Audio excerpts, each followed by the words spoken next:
हम नीचे शान की बात करते हैं 28,000, ये 5 है। इमाम की बात करते हैं 38 है।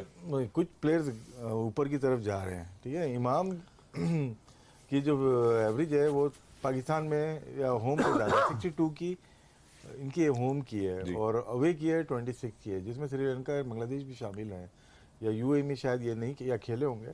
तो लेकिन इनको इम्प्रूव करना है। इम्प्रूव क्या करेंगे आप? डे बाई डे मैचेस खेलते हैं। ये टेस्ट सीरीज़ है, आप यहाँ पे अभी नॉट आउट खेल रहे हैं, यहाँ पे अच्छे 70-80 करते हैं या 100 करते हैं, तो ऑटोमेटिकली आपकी एवरेज बढ़ जाएगी। बाबर आजम शुरू के जो 13-14 टेस्ट मैचेस हैं उनके सक्सेसफुल नहीं है, उनकी कोई 13-14 की एवरेज थी, उसको मेंटेन करते हुए एक्सेलरेट करते हुए यहाँ तक पहुँचे। अराउंड 47 की उनकी एवरेज हो गई है। सऊद शकील 87 के ऊपर है, लेकिन ये हमेशा कायम नहीं रहेगी। वो ये ऊपर फ्लक्चुएट करती रहती है। यहाँ पे अभी नॉट आउट खेल रहे हैं, यहाँ पे अच्छे 70-80 करते हैं या 100 करते हैं, तो ऑटोमेटिकली आपकी एवरेज बढ़ जाएगी। बाबर आजम शुरू के जो 13-14 टेस्ट मैचेस हैं उनके सक्सेसफुल नहीं है, उनकी कोई 13-14 की एवरेज थी, उसको मेंटेन करते हुए एक्सेलरेट करते हुए यहाँ तक पहुँचे। अराउंड 47 की उनकी एवरेज हो गई है। सऊद शकील 87 के ऊपर है, लेकिन ये हमेशा कायम नहीं रहेगी। वो ये ऊपर फ्लक्चुएट करती रहती है। अभी जब आपके 50-60 टेस्ट मैच हो जाते हैं, जिस तरह बाबर अपना 50वां टेस्ट खेल रहा है, तो ये मेंटेन कर रहा है, रखेगा, यहाँ से 50 तक चला जाएगा। जिस तरह से इससे पहले मोहम्मद यूसुफ थे या इंजमाम थे या पाकिस्तानी यूनुस खान थे, इन्होंने मेंटेन की अपनी। तो उनके टेस्ट मैच भी देखें 90 और 100 टेस्ट से ऊपर खेले थे, तो वो आप कह सकते हैं कैरियर सक्सेसफुल कैरियर है। अभी हम इनके ऊपर फोकस हो जाएं, यार इनकी एवरेज इतनी है, टेस्ट मैच चल रहा है, तो शायद वो मुनासिब नहीं होगा। हाँ, एक आप असेस कर सकते हो ये प्लेयर होम पे कितनी है, अवे कितनी है और ऑस्ट्रेलिया में कितनी है, उसके ऊपर बात हो सकती है। लेकिन ये जो टीम गई है, इनके जो मैचेस हैं, पाकिस्तान में ज़्यादा खेले हैं। न्यूजीलैंड से टेस्ट सीरीज खेली, इंग्लैंड से टेस्ट सीरीज खेली, उससे पहले साउथ अफ्रीका से खेली, उससे पहले बांग्लादेश, श्रीलंका से खेल चुके हैं, तो इनके एवरेजेस बहुत हेल्दी हैं। लेकिन ये बाहर जब खेलेंगे, south Africa, Australia, New Zealand, England, मुझे लगा कि टेस्ट क्रिकेट जिस तरह से खेलनी चाहिए वैसे ही खेल। Exactly, and that's what the silver lining is, ladies and gentlemen, towards the end of the second day of the first test taking place at Perth in between Pakistan. 5 runs, quite a lot. जो अभी तक मेरे मौजूद मेहमानान ने यहाँ पर कहा है, उन्होंने कहा कि यार आई थिंक जो अप्रोच पाकिस्तानी बैटर्स ने लिया है so far it looks fine, but कल एक अच्छी पार्टनरशिप बिल्ड करने की ज़रूरत है, so that we kind of come back into the game as well. अभी शायद ड्रॉ का माइंडसेट लगता है जहाँ पे हम आज खड़े हैं। Since it's a 5-day game and cricket is a funny game, anything any day can happen. मैं सर जरा जो 2 विकेट्स अनफॉर्चुनेटली ड्रॉ का नहीं लग रहा, अभी बहुत 3 दिन बाकी हैं आपके। 355 रन है सर, जिस तरह से आज खेले हैं ऐसा लगा कि फॉल बचाना चाहते हैं। आप इसमें 250 पे भी आउट हो सकते हैं, इसमें आप 450 भी कर सकते हैं, तो दोनों चीज़ें। लेकिन ऑस्ट्रेलिया में बहुत रेयर होता है कि टेस्ट मैच ड्रॉ हो जाए, या तो जीतेंगे या हारेंगे। वो तो ऑस्ट्रेलियंस नहीं ना ड्रॉ की तरफ आपको जाने देते, वरना आपकी पूरी कोशिश होती है कि हम ड्रॉ करके ही कुछ करें। कल इस पे बात करेंगे। बिल्कुल करेंगे, लेकिन मैं आपको जो आज 2 अनफॉर्चुनेट डिसमिसल्स हुए पाकिस्तान के, जरा उनकी जाने अनफॉर्चुनेट है सर हमारे लिए। जब आपको पता है 480 से ज्यादा रन बने हो, तो आपको दिल करता है as a spectator, as a viewer, कि विकेट्स यार हम कम लूज करें। उसमें क्या था, आप गेम जब देख रहे हो ना, तो उनकी दूसरे की प्लानिंग देखें, नेथन लॉयड ने किस तरह से उसको आउट किया है, कि कहाँ पे बॉल कर रहे हैं, जहाँ पे वो प्लान किया वो वहीं पे ट्रैप हो गया जी। तो क्रेडिट ऑस्ट्रेलिया को देंगे, हम अनफॉर्चुनेट नहीं कहेंगे इसको ना, इसको क्रिकेट के स्किल्स और माइंड सेट की बात करेंगे। बिल्कुल ऐसे, क्योंकि वो लेग स्लिप वहां मौजूद थी, तो उन्होंने बिल्कुल ट्रैप किया। जब वो निकलेंगे, उनको निकाला आगे, वो बॉलर का कमाल है, कैप्टन का कमाल है, वो निकले और वहीं यहाँ जब आप इस जगह से निकलेंगे नहीं, आप तो ओवर द विकेट बॉल करेंगे, उस पर आप निकलेंगे। राउंड द विकेट इधर बॉल पे आप एक बार कॉट बैंड की अपील हो चुकी थी, फिर आप उस तरफ निकल रहे हैं, तो शायद सेटअप अच्छा था उनका। सेटअप बहुत अच्छा था, वही सेटअप दिखाना चाहते हैं for all our viewers who are out there as well. Rashid भाई, आपसे रिक्वेस्ट करेंगे एक दफा फिर से, you know, let's take a good look at how Australians set up Pakistani batters. ये देखिए ना, 2 फील्डर लिए, जब निकल रहे हैं आपको बिल्कुल पिच में बॉल ही नहीं की उन्होंने, आप पहले ही निकल गए, इसका मतलब है ना, ये सेटअप था पूरा। तो ये आगे बढ़ के इन्होंने खुद फोर्स कर दिया, ये रोकते भी तो चांसेस दे रहे हैं, तो यहाँ पे अच्छी स्वीप आप खेल सकते हैं, लेग बिफोर नहीं मिलता आपको। ये कॉट बैंड अच्छी बॉल की, इन्होंने प्लान किया था, यहाँ से भी बहुत अच्छी जगह से बॉल इन्होंने दिखा। ये डाउटफुल आप कह सकते हो कहीं से भी, क्योंकि शायद एक जगह से नज़र नहीं आ रहा, एक जगह से नज़र आ रहा है जी, लेकिन एविडेंस मौजूद है कि बल्ले पे बॉल लगी है, बल्ले पे बिल्कुल लगी है, एविडेंस मौजूद है। वो मेरे ख्याल है यू नो स्लिको जो हमारे पास अल्ट्रा है, उसके ऊपर तो ज़रूर वो बार आपको नजर आई। टाइमिंग बहुत इंपॉर्टेंट होती है ड्राइव की। अब इसको अगर दोबारा दिखा सकें प्लीज। जी बिल्कुल, हम पूरी कोशिश करते हैं। इसमें क्या है कि जब रोशनी नहीं है ग्राउंड में ना, तो आपको विजन का प्रॉब्लम होता है। सही। जब आप थोड़ी सी टाइमिंग आपकी गलत होती है, तो लाइट जब डाउन होती है उसके अंदर बहुत ज़्यादा प्रॉब्लम होती है।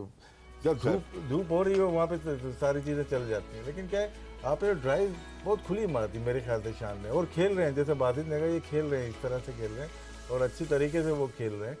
लेकिन कहीं पे आपको रोकना पड़ता है कि अब शाम होने वाली है, नया, क्योंकि इनके पास नाइट वॉचमैन आया ना, प्लेयर तो नहीं है, बैट्समैन तो नहीं आया प्रॉपर। बिल्कुल। तो ये एक बड़ा फर्क है, कप्तान को सोचना चाहिए। इसमें धूप नज़र आ रही है, लेकिन आप ये देखें कि शाम का वक्त है, लास्ट ओवर्स चल रहे हैं आपके, तो थोड़ा सा वेट कर लेते हैं। बहुत दूर थी ball, new ball Mitchell Starc आए ही आपको आउट करने के लिए थे। आपको दूसरे एंड से नेथन लाइन अगर रन दे रहे हैं या दूसरा बॉलर रन दे रहा है तो शायद जल्दी कर दी। ये खुद ही आउट हुए हैं। अगर हम देखते हैं इंग्लैंड की सीरीज से आज के इनिंग तक ये खुद आउट रहे हैं, इनको बॉलर ने तो आउट किया ही नहीं है। थैंक यू सर, इसीलिए अनफॉर्चुनेट का लफ्ज मैंने उस वक्त इस्तेमाल किया था। My fault. से बात करूंगा, राशिद भाई ने बड़ी खूबसूरती से बयान किया कि यार कुछ चीजें मैंने ऐसी जरूर देखी आज की गेम में कि लगा ऐसे कि अवे मैच में हम अच्छा खेल रहे हैं, हमने चीजें पिकअप की हैं। यूजुअली क्या होता है कि जब भी हम बॉलर्स को देखते हैं इन टेस्ट मैचेस, तो वो आपको कोशिश करते हैं ट्रैप करने की। You know, they will hit one area and they will keep on hitting it and then they will take the ball away. Unfortunate थोड़ा सा ये लगा शायद पाकिस्तानी बॉलिंग की जानिब से कि हम एक एरिया तो नहीं हिट कर पाए, बट हमने शायद स्ट्रैटेजाइज भी उसको इस तरह नहीं किया कि हम किसी प्लेयर को कहीं ट्रैप कर सकें।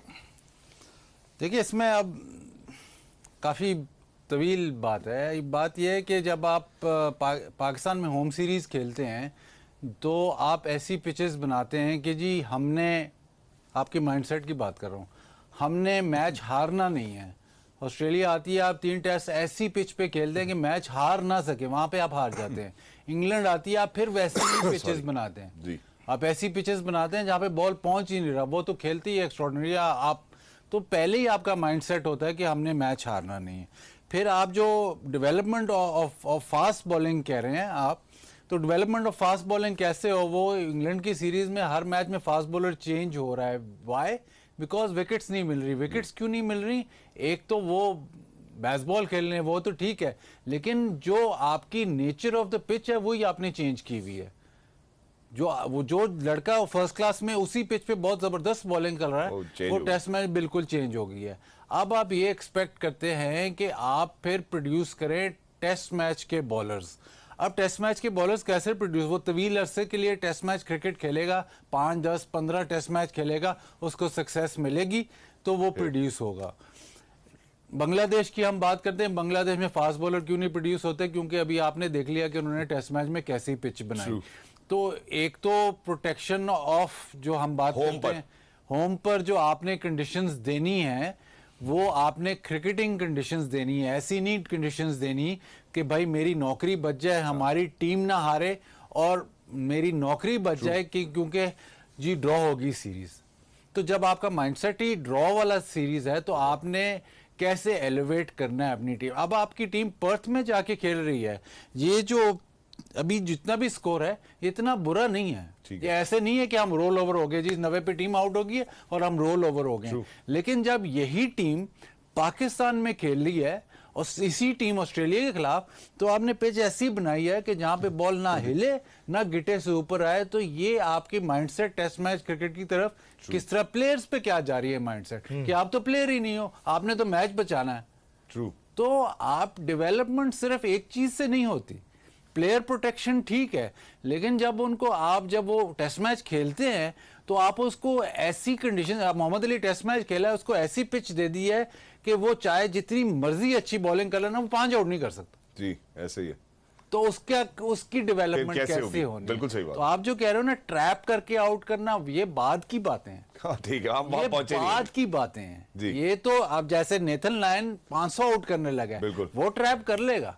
हाँ, अभी नहीं होगा। मिचेल स्टार्क कर लेगा, हेजलवुड कर लेगा, खुरम शहजाद इस वक्त ट्रैप करके आउट करेगा। वो तो कहेगा जी मैं 6 बॉल एक जगह पे गिरा लूं और ओवर निकाल लूं। शाहीन शाह अफरीदी भी इस टाइम ट्रैप करके आउट किया, यार इसको प्लान करके इधर आउट नहीं, मैं ऑफ स्टंप पे ऐसे 1 ओवर निकाल लूं, 2 ओवर निकाल लूं, अपना स्पेल निकाल लूं। तो ये माइंडसेट अक्रॉस द बोर्ड है, नॉट सिर्फ एक चीज को सिर्फ एक चीज इफेक्ट नहीं करती, सारी चीजें इफेक्ट करती हैं। आपको हमेशा वो ब्रॉडर व्यू लेना पड़ता है। Beautiful beautiful sir. जाने से पहले कल पाकिस्तान मोहम्मद अली की बात की ना, उनके ठीक है 3 सीजन में 84 आउट हैं। अगर वो भी शायद सक्सेसफुल हो सकते थे, उनको ऐसा एनवायरनमेंट नहीं मिला, ऐसी पिचेज नहीं मिली उनको। पिंडी की पिच दी, एक शायद मुल्तान में वो टेस्ट मैच खेले हैं, वहाँ कीपर के पास बॉल नहीं जा रही। तो ये चीज़ें भी हमारी अथॉरिटीज़ को देखनी चाहिए कि किस प्लेयर को हमने आइडेंटिफाई कर लिया, टेस्ट क्रिकेट में लेके आए हैं आप। अब ये बाहर नहीं होगा 1 साल तक, इसको हम डिफरेंट कंडीशंस में खिलाएंगे। हम श्रीलंका लेके जाएंगे, हम बांग्लादेश लेके जाएंगे, हम इंग्लैंड भी लेके जाएंगे। तो आपने तो ये चीज़ें भी हमारी अथॉरिटीज़ को देखनी चाहिए कि किस प्लेयर को हमने आइडेंटिफाई कर लिया, टेस्ट क्रिकेट में लेके आए हैं आप। अब ये बाहर नहीं होगा 1 साल तक, इसको हम डिफरेंट कंडीशंस में खिलाएंगे। हम श्रीलंका लेके जाएंगे, हम बांग्लादेश लेके जाएंगे, हम इंग्लैंड भी लेके जाएंगे। तो आपने मतलब कि उस टाइम के लिए यूज़ किया मोहम्मद अली को, और साथ में हारिस रऊफ भी वो टेस्ट मैच खेले थे। उसके आगे जाके Mohammad Wasim junior test player हुए, अबरार हुए, फिर मीर हमजा को भी वापस बुलाया गया जो टीम के साथ हैं। बिल्कुल। तो इतने सारे फास्ट बॉलर को आप वेस्ट भी कर रहे हो, फिर नए बॉलर लेके आ रहे हो। अब ये कब तक खेलते हैं ये वक्त ही बताएगा। ये कब तक खेलते हैं ये भी वक्त ही बताएगा। मेरे ख्याल है मेरे दोनों मौजूद मेहमानान ने बड़ी खूबसूरती से इसको अलूड किया कि अगर आप घर पे रिस्क टेकिंग एबिलिटी को निगेट कर देते हो, बिकॉज द माइंडसेट जो नौकरी बचाने का रहता है कि यार ड्रॉ ही कर लेते हैं, मेरा ख्याल है वह वे टीम जब आती भी आपके पास होम सीरीज खेलने के लिए, आई थिंक इससे ज़्यादा और कोई खूबसूरती से बात को समझाया नहीं जा सकता। बट सर वेरी क्विकली, इससे पहले कि मैं मैच समरी एक राउंड अप दूँ, कल आपके ख्याल में किस तरह का स्टार्ट होना चाहिए फॉर पाकिस्तानी बैटर्स? वैसे ही होना चाहिए। ऐसे ही होना चाहिए। अब ये कि नाइट वॉचमैन नहीं भेजना चाहिए था, ये अपनी टीम से ये कल्चर ही निकाल लो। क्यों फिर इमाम भाई भी वैसे मैंने देखा ज़्यादातर दूसरी तरफ जाते ही नहीं। इमाम तो एक एंड तो आपको ऐसा खेलना पड़ेगा, लेफ्ट हैंड का और रहना ज़रूरी है। वो देखे नेथन लॉइन को भी अच्छा खेल रहा है, कभी कभार को कमिंग को या हेजलवुड को लेफ्ट हैंड को प्रॉब्लम हो सकती है ना, कि हो सकता है कि दोनों राइट हैंड पे उनकी लेंथ है, लाइन अच्छी हो गई ना तो वो टाइम नहीं लगाएंगे। बिल्कुल। इसके बाद फिर आपके सऊद शकील लेकर आता है लेफ्ट हैंडर, फिर फ़हीम अशरफ साहब आएंगे, तो आप सर्वाइव कर सकते हो। अभी सर्वाइवल मोड के अंदर है, इसको कंटिन्यू करना चाहिए। बाबर आएगा, वो अपना गेम खेलेगा। सरफराज और बाबर के ऊपर बहुत डिपेंड कर रहा है, बहुत डिपेंड कर रहे हैं। पहला सेशन कल संभल के खेलना पड़ेगा बाबर पे। मैं तो पहले भी आपको कहा था कि बाबर आपका नंबर 1 प्लेयर है, और वो अटैक भी देखना, बाबर आएगा तो उनका अटैक भी डिफरेंट होगा। उनको भी पता है कि बाबर इज द की है। शान मसूद चाहे कैप्टन है, बट नंबर 1 बैटर जो है आपका बाबर है। बाबर ही सेट करेगा टोन कल की, और मेरे ख्याल आने वाले टेस्ट मैचेस भी अगर बाबर को ये जल्दी ले जाते हैं तो बहुत बड़ा फर्क पड़ जाएगा। तो फिर बहुत बड़ा फर्क पड़ जाएगा। इसी के साथ खवातीनो आजाद, मैं जरा आपको एक जो 2 दिनों की मैच समरी उस तरह भी लेके जाना चाहता हूँ, as in what actually has happened so far in Perth for the last 2 days of the west test taking place in between Pakistan versus Australia. Australia ने टॉस जीतकर हमेशा की तरह पहले बल्लेबाजी का फैसला किया। इस पे वार्नर और मार्श के ऊपर हमें जरूर नजर रखनी पड़ेगी। Warner one of the top scorers for them as well, and Mitchell Marsh unfortunately couldn't get his century today, but on the other end, after 487, Pakistan stands at 132 for the loss of 2 wickets. That was the end of today's game, and inshallah कल आप लोगों से फिर से मुलाकात होगी। Please make sure with the post match analysis, राशि भाई और बाजी भाई हमारे साथ मौजूद हो गए। Gentlemen, thank you so much for being with us. Lovely to be in conversation. For everybody who's out there, ladies and gentlemen, मेरा ख्याल है कि जितना ठहर के और जितना सब्र कर खेल सकते हैं कल का पहला सेशन, मेरा ख्याल है इतना ही ज़रूरी है पाकिस्तान टीम के लिए। वरना अगर अनफॉर्चुनेटली हम तेज खेलने की कोशिश करें और विकेट्स लूज करते हैं, the game could go certainly in one direction, and we do not want it for Pakistan. Pakistan looks as if they have learned, they're more skilled side, they have that ability, and may Allah be with them as well. और दूसरी जानिब Australia भी खूबसूरत खेलती है, बड़ी तगड़ी team है, अगर वो अच्छा खेलते हैं so may the best team win, you know। तो अभी फैसला तो नहीं हो रहा, लेकिन कल हम ये ज़रूर देखना चाहेंगे कि थोड़ा सा ओनस इमाम उल हक अपने ऊपर ज़रूर लें। मिलेंगे इंशाल्लाह आपसे कल। गेम ऑन है, लुक आफ्टर योरसेल्फ।